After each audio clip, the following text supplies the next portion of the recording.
अस्सलाम वालेकुम अज़ीज़ तलबा। अब हमारा अगला लेक्चर नंबर 9 है, ये भी 4.1 के रिलेटेड है और ये है हमारा रेशियो डिवीजन फार्मूला। ये पहले भी आपने पढ़ा है।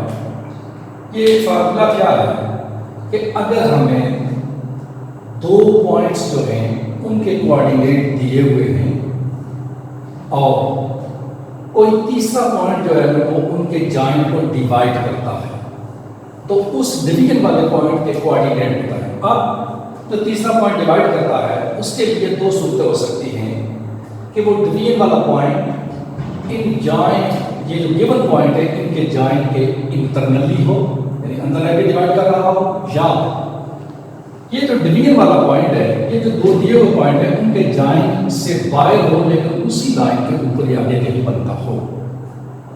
इसके लिए हमारे पास जो जरूरी बात यह है वो कि जिस पॉइंट के हमने कोऑर्डिनेट मालूम करने हैं उसके पॉइंट ए दिए हुए दोनों पॉइंट से उसकी डिस्टेंस पता हो। जैसे हमने यहाँ एक फिगर बनाई है, हमने कहा कि पॉइंट ए और बी जो है इसके कोऑर्डिनेट हमें दिए हुए हैं x1 y1 और x2 y2।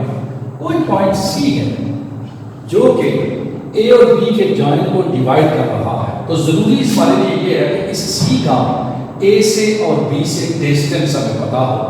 हमने कहा सपोज सी का ए से डिस्टेंस है a1 यूनिट और सी का बी से डिस्टेंस है a2 यूनिट। तो फिर सी के कोऑर्डिनेट्स मालूम करने का फार्मूला ये होगा कि हम जब सी के कोऑर्डिनेट लिखेंगे तो एक्स कोऑर्डिनेट के लिए ये k1 वाला फासला जो है, ये फासला है सी का ए से, इसको हम मल्टीप्लाई कर देंगे b के x कोऑर्डिनेट से, तो हमने लिखा k1 x2 फिर प्लस यही फासला c का जो b से है k2, इसको x कोऑर्डिनेट से मल्टीप्लाई कर दिया x1 से, तो हमने लिखा प्लस k2 x1 और डिनोमिनेटर में इन्हीं दोनों फासलों का सम लिख दिया।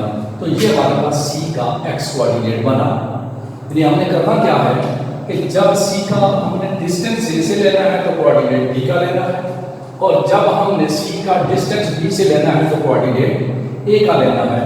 ये हमारी मर्जी है कि हम पहले सी का फासला बी से लें या सी का फासला ए से लें। जैसे यहाँ मैंने जब एक्स कोऑर्डिनेट फाइंड किया है तो मैंने पहले फासला सी का ए से लिया है, तो कोऑर्डिनेट बी का ले लिया x2, और करके जब मैंने यही लिखा कि सी कोऑर्डिनेट्स बनाएंगे तो मैंने पहले फासला जो है सी का वो बी से k2 ले लिया, तो कोऑर्डिनेट ए का ले लिया x1, फिर यहाँ आते हैं प्लस फिर सी का फासला बी से लिया तो कोऑर्डिनेट ए का लिया x1 और डिनोमिनेटर में दोनों फासलों का सम। इसी तरह y कोऑर्डिनेट के लिए सी का फासला ए से लिया k1 तो y कोऑर्डिनेट ले लिया b का y2, फिर प्लस सी का फासला मैंने लिया b से k2 तो उसको मल्टीप्लाई कर दिया a का जो y कोऑर्डिनेट है y1 उससे, और बटे में ये दोनों डिस्टेंसेस का सम कर दिया। कोई पाबंदी नहीं कि आप ये पहले लेंगे ये लें, क्योंकि सम है इसको इसी तरह करना है। तो ये फार्मूला जो है इस शक्ल में या इस शक्ल में आप तब इस्तेमाल करेंगे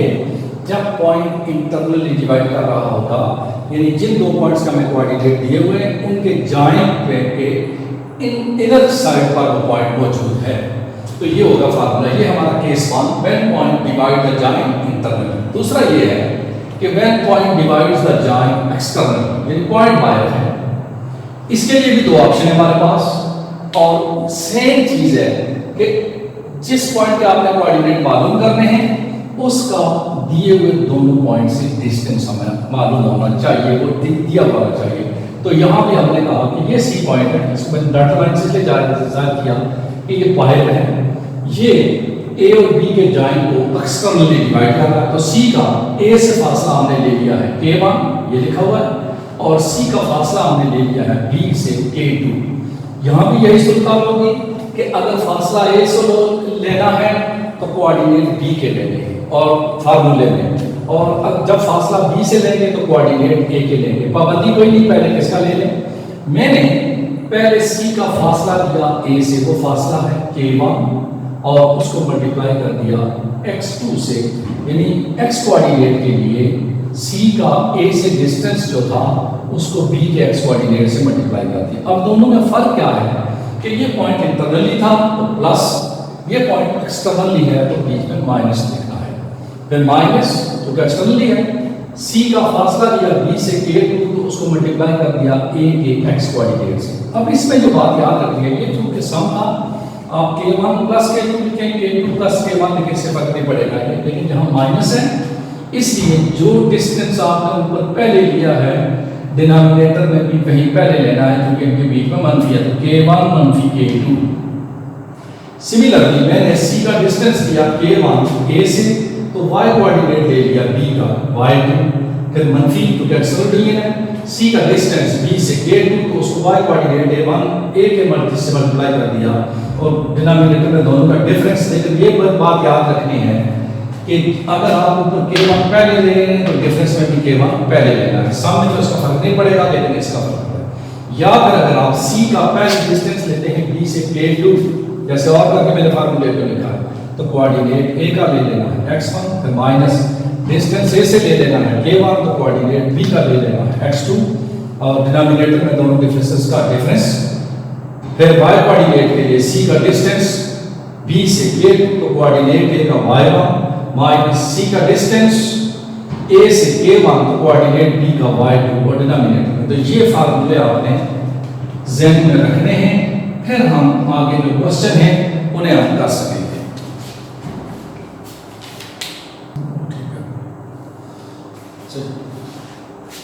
अच्छा, अभी हमने फार्मूला पढ़ा था रेशो डिवीजन, उससे रिलेटेड ये हमारा क्वेश्चन नंबर 13 है 4.1 का। क्वेश्चन ये है कि 2 पॉइंट्स हमारे पास A और B, इनको उन पॉइंट्स के कोऑर्डिनेट फाइंड करें जो ट्राइसेक्ट करते हैं। ट्राइसेक्ट का मतलब होता है 3 बराबर हिस्सों में तकसीम करना। हमने ये फिगर बनाई, ये पॉइंट A और B लिया, ये इसका जॉइन है। अब इसको हमने 3 बराबर हिस्सों में तकसीम किया। तो जब हमने इसको 3 बराबर हिस्सों में तकसीम किया, तो फिर 2 पॉइंट्स हमारे पास C और B, जिनके हमने कोऑर्डिनेट्स मालूम करने। जब ये इक्वल हैं, देखो ये साथ मान है, ये भी मान है, ये भी मान है, याद रखिए 3-3 सेंटीमीटर का 3:3 बनती है। तो फिर C का A से डिस्टेंस बना 1 यूनिट, और C का B से डिस्टेंस बना 2 यूनिट। तो हमने कहा कि let the required points be C and D as shown in figure। अब हम फॉर C कोऑर्डिनेट्स हम कहते हैं कि C डिवाइड्स AB in 1:2। देखो हमने लफ्ज़ A भी लिखा, तो C 1 से 1 यूनिट दूर है, तो हमने पहले 1 लिखा। C B से 2 यूनिट दूर है, तो हमने 2 लिखा। यानी हमारे पास क्या बना, K1 डिस्टेंस 1 बना, K2 डिस्टेंस जो है ये 2 बना, x1 के कोऑर्डिनेट -1, y1 के 4, x2 के कोऑर्डिनेट 6 और y2 के कोऑर्डिनेट 2 है। तो फार्मूला हमने लगाया, इंटरनल डिवीजन है K1 x2 plus K2 x1 और K1 plus K2, K1 y2 plus K2 y1 और K1 प्लस K2। पहले पुट कर दी, K1 की जगह लिखा 1 और x2 की जगह लिखा ये 6 प्लस K2 की जगह लिखा ये 2 और x1 की जगह लिखा -1 बटे में 1 प्लस 2 K1 प्लस K2। इसी तरह इस फार्मूले में आगे y कोऑर्डिनेट के लिए K1 की जगह लिखा 1, y2 की जगह ये लिखा 2 प्लस K2 की जगह ये वैल्यू डाली 2 और y1 की जगह ये वैल्यू डाली 4। तो हमने इसको सिंपलीफाई किया, 1 × 6 6 प्लस 2 × -1 तो ये लिखा 6 - 2 और 1 + 2 3। इसी तरह 1 × 2 2 × 4 8, तो ये लिखा 2 + 8 और 1 + 2 3। तो C के कोऑर्डिनेट 6 × 2 4 और 3 और 2 + 8 10 और 3 बने। फिर हमने कहा D डिवाइड्स AB, देखो मैंने नाम लिया A से B, तो D A से दूर है 2 यूनिट, ये देखें, और B से दूर है 1 यूनिट, तो लिखा 2:1। यानी अब हमारा ये जो K1 डिस्टेंस है 2 बना और K2 डिस्टेंस जो है 1 बना। x1 y1 और x2 y2 वैल्यू वही रही। तो फार्मूला हमने लिखा D के कोऑर्डिनेट के लिए K1 x2 plus K2 x1 और K1 प्लस K2, K1 की जगह वैल्यू डाली 1